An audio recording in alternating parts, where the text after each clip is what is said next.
So, Justin Tinsley, I'm always excited when you text me with a story. This time, I was both deeply excited and also a little embarrassed. Why is that? Because I did not know about something that I have now become obsessed with. Yeah. That you turned me on to. Yeah. And I am a person whose show is ostensibly about the ways in which sports sort of like overflow out into the wider world of America and its history. Yeah, yeah. And this is like, it's just one of the best stories I've now learned about thanks to you. We're talking about Muhammad Ali. For the majority of this conversation, you'll probably hear us refer to him as his birth name, Cassius Clay. At 21 years old, this dude earned a Grammy nomination, probably the most consequential Grammy nomination of all time for a comedy album. A comedy album, Pablo. It's absurd. It's Grammy season. The Grammys are happening this weekend. And the award ceremony we're about to dive into here at the top, they happened exactly 60 years ago. So this is 1964. Yep. And so the nominees also in the category of Best Comedy Album were who? Bill Cosby. And he would do a thing that you call chain stoking, which is you breathe and then you stop. You know, and he used to bug us, really, because Dad! Breathe so we can breathe. Oh, thanks a lot. Gee whiz, you know, that kind of thing. Yeah, and just Mel Brooks and Carl Reiner happened to be there too, other comedy Hollywood legends. First, I'd like you to meet the German representative from Narzi, from the Narzi Film Company, Herr Adolf Hartler. Good afternoon, Herr Hartler. Herr Hartler, how are you? The Smothers Brothers were there. The Smothers Brothers. Soap. Hey,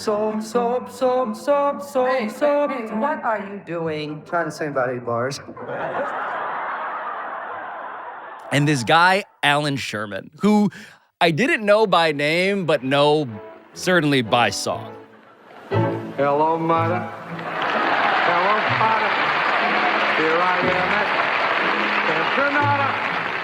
Campus Berry. And the fifth nominee, Cassius Clay, whose album title, perhaps the most appropriate album title in the history of album titles. And the most subtle. And the most subtle for I Am the Greatest.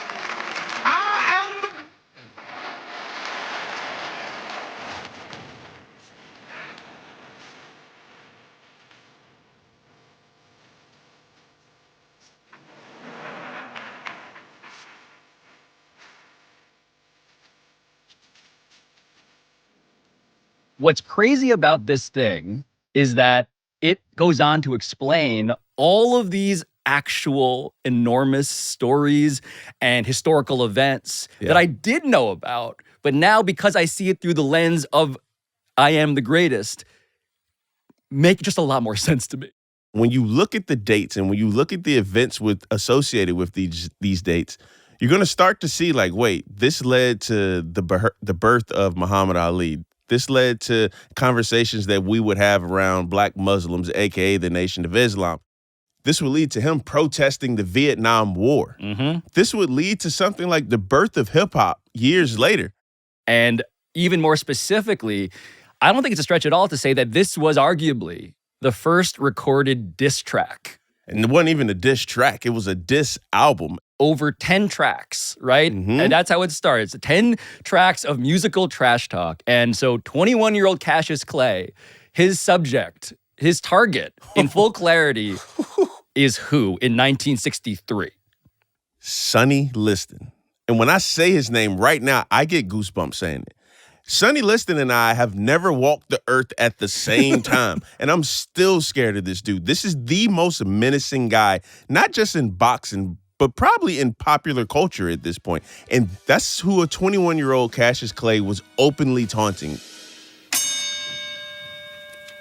Friends, Romans, countrymen, lend me your ears.